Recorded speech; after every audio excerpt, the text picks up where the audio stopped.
রান্না হলো সরিষা দিয়ে ইলিশ মাছ। প্রথমে তেলে পেঁয়াজ ভেজে নিন, এরপরে লবণ, হলুদ গুঁড়া, মরিচ গুঁড়া দিয়ে নিন।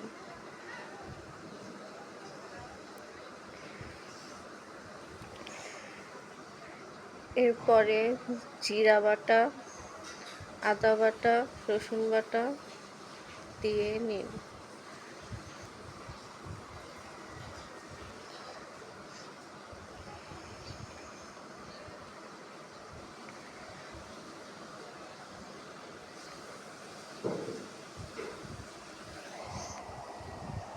এরপরে সরিষা বাটা দিয়ে হালকা ভেজে নিন।